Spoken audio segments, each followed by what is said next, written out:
First off, I want to thank the brave men and women who work behind the wall. I want to thank them on a national level because their job goes unrecognized. How do they try to turn a guard?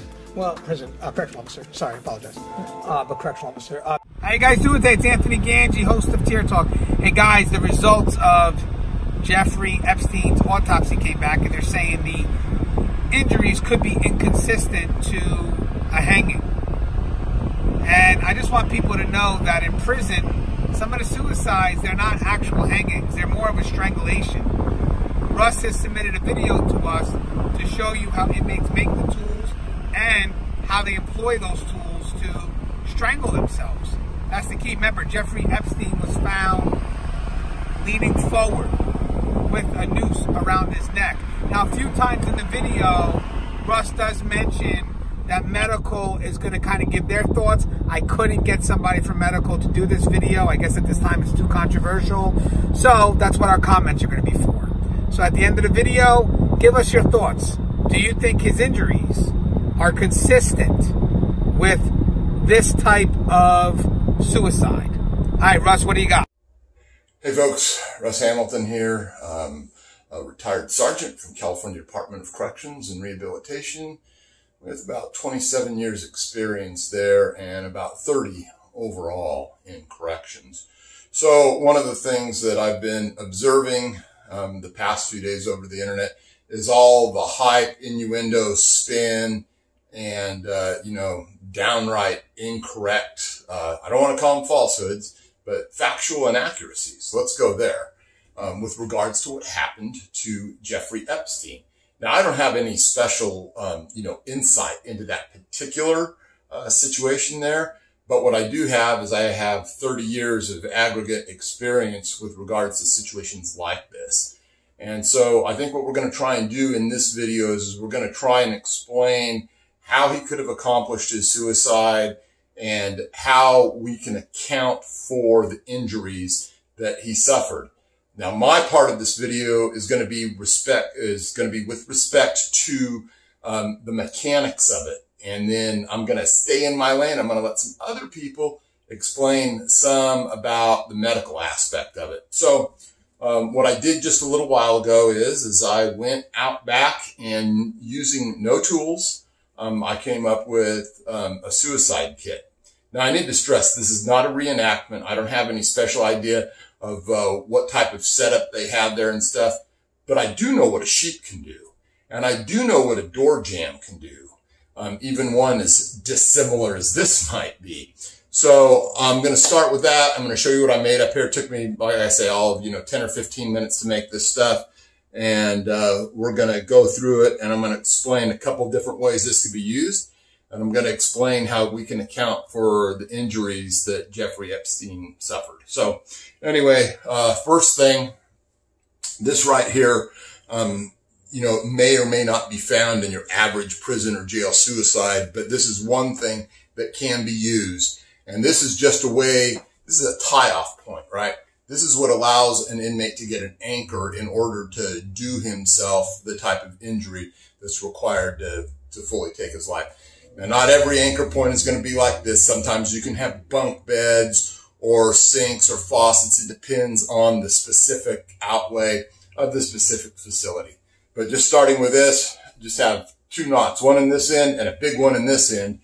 And the trick is not to get noticed when the door opens. Some facilities have doors that open and swing. Some have the kind that slide. It doesn't really matter.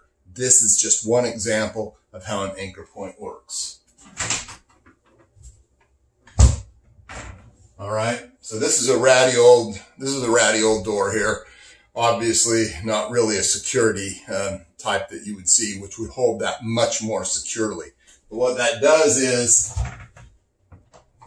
it gives that tie-off point. And that's the next thing that comes into play when we're talking about a potential suicide, where in this case, if you got one that high, the feet could be off the ground.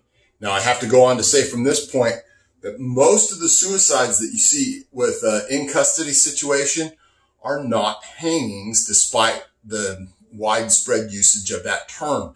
A hanging, back in the day or used in executions and stuff was, usually a situation where you had a noose and a person dropped a length, and that was used to break the neck and hopefully cause instantaneous death. Sometimes they strangled, sometimes they didn't, right? Almost all of the suicides that we see in corrections have to do with strangulation, because there's almost no way for an inmate to get up enough height to carry out your standard hanging type of suicide. Okay. So that's why we talk about later in this video, someone from the medical side will come on and we'll talk about injuries that they could have suffered to the hyoid. So the next thing that I did that just took me a few minutes to prepare was this. I'm going to hold this up. What I did was I started out ripping 3 strands of sheet and then braiding them together. And then I took 2 more strands of the same sheet and used the one I'd already braided together. So this is 5 strands. This is a 5-strand braid. And it's nothing fancy. Inmates make this kind of stuff all the time. Not necessarily for suicides, but for lifting weight bags, to do exercises, to hang laundry, any number of things. So I'm going to hold it up and you can just see that is all it takes right there. And this is pretty strong. I decided to go this strong because I did believe that this would probably even hold my weight. I'm a pretty big guy. I'm 240 pounds. I believe that will hold my weight. So anyway, getting the tie off point up there, pretty simple. All you have to do is figure out how long it needs to be to come back into this point. And I tied a single bowline in the end so that we can run that through. And then we just have to figure out exactly where we're going to tie it off. I am not going to demonstrate this from that position because that would be foolhardy. But what I am going to talk to you about is the next step in this process, which is either to find a way to get up high enough to anchor off and keep this around. I will use it in this position from this, just so you can see. And from that point there, it's just a matter of stepping down and dangling. There are other ways to do this, however, and some of those involve leaning. There are ways, especially on bunk beds, when you look at this stuff, that you could use the post of the bed to tie your feet to so that you don't have any possibility of chickening out and pushing yourself back up to a position where this fails to work. Now, let's talk about this a little bit more. This one here, they could make them narrower. If they had access to wire, they could do something like that. I was using this because of what we heard in the report about Jeffrey Epstein using a sheet, but there's many more things that could be used. The smaller this is, the more compression it gets as it tightens up around the neck. If it was real broad, they might last a while. But the medical portion of this tape that's going to be handled by someone other than me is going to talk about that compression and where and cutting off blood flow and cutting off airflow. So I'm going to stay in my lane now. So anyway, when you're talking about doing it from a lower position in the bed, like I just talked about, and someone can rig their feet so they can't chicken out. They can also rig their hands so that their hands can't come around and save them.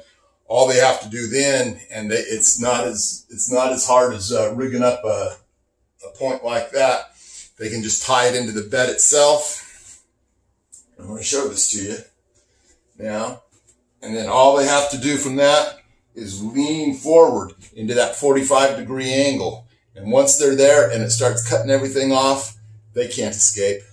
There's no way unless they've left themselves an out. So that's the thing. That's the most important thing I want to knock home to you there is that 45 degrees. Once they're at that, and the stretch and slack is taken up a little bit, then that's it. They can't kick those legs out.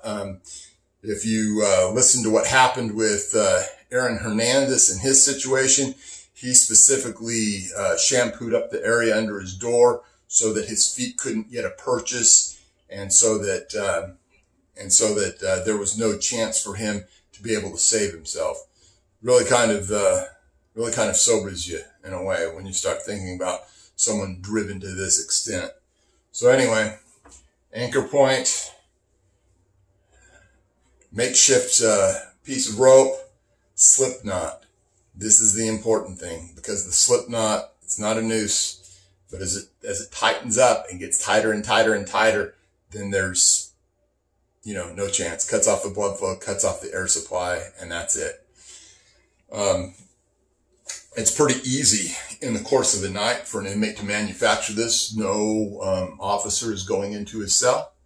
Unless they happen to see him making it, it's easy for him to just drop it down by the door, and it would be almost impossible for any officer to see that. So anyway, that's my 2 cents worth. That's why I think that this particular suicide probably was a suicide. So anyway, everyone take care. The rest of the video, pay attention to what they have to say. And everyone take care. Stay safe. Russ Hamilton.